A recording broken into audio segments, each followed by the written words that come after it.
BFM Business, les décodeurs de l'écho, Fabrice Lundi.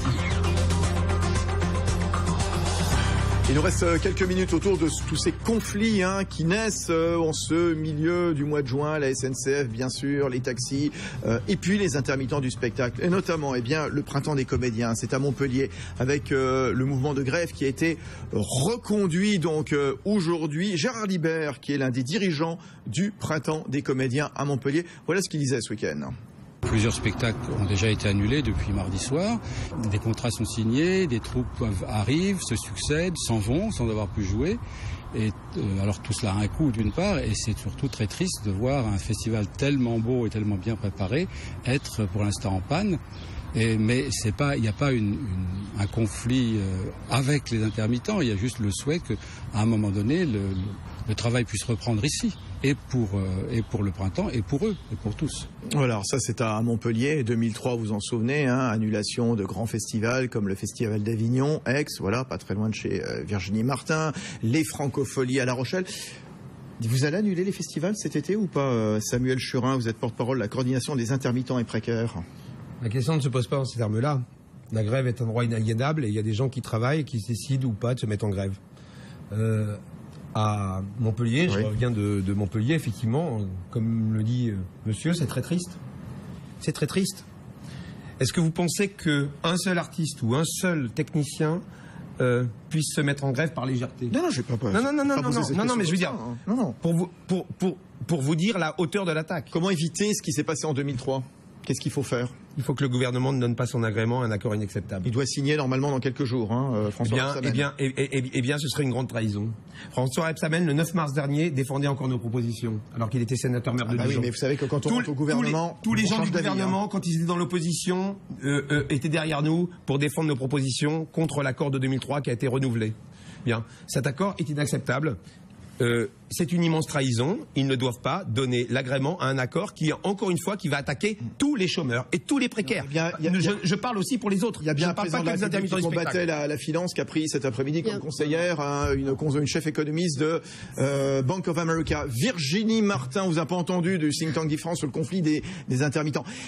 On entendait entre Bernard Vivier et Samuel Churin, c'est extrêmement sensible, extrêmement épidermique, et on le voit au travers des différentes réactions.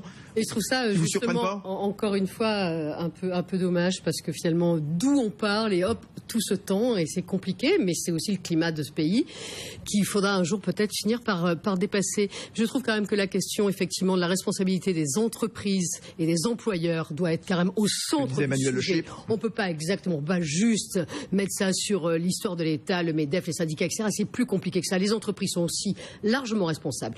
Mais de manière plus profonde et peut-être pour mettre un peu une perspective différente, à un moment donné, vous disiez, on peut pas toujours travailler. On n'a pas assez de boulot, en définitive.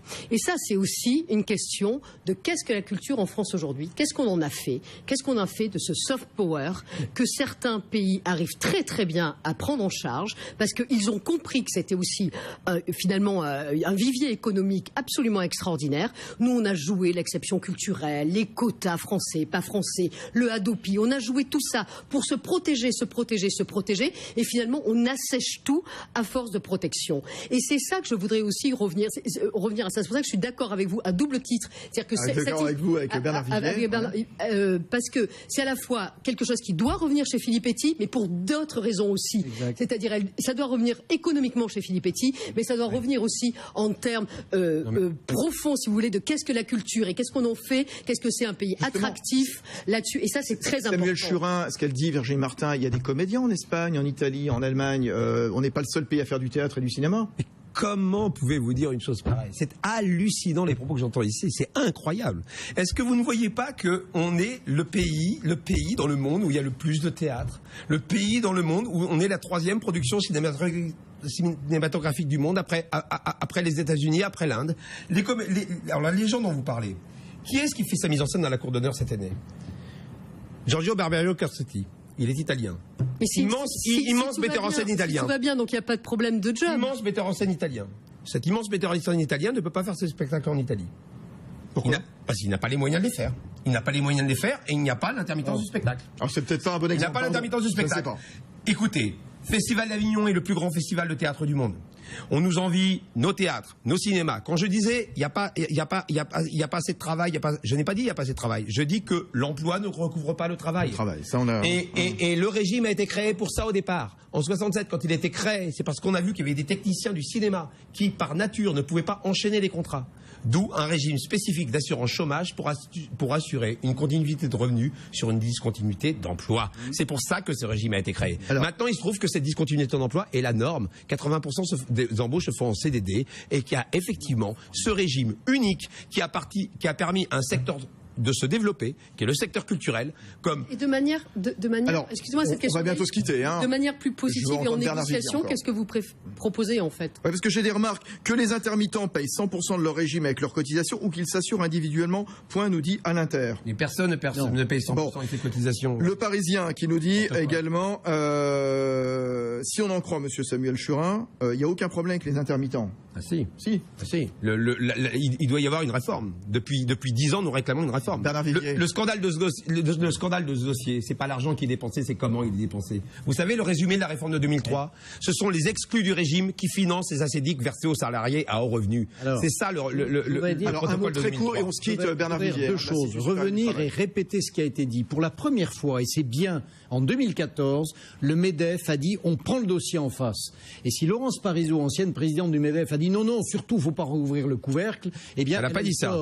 Il faut traiter la question. Et c'est un problème important parce que, effectivement, le MEDEF a probablement de la police à faire à l'intérieur de ces entreprises. Elle n'a pas dit ça, elle a dit qu'il n'y avait pas de corrélation entre les deux. Et ça vient d'être dit.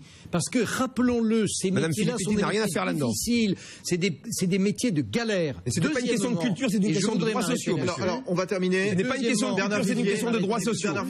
C'est bien M. Rebsamen qui a le dossier. Ce n'est pas une question de culture. Le progrès social, c'est pas par la violence. C'est pas en occupant les locaux des négociateurs.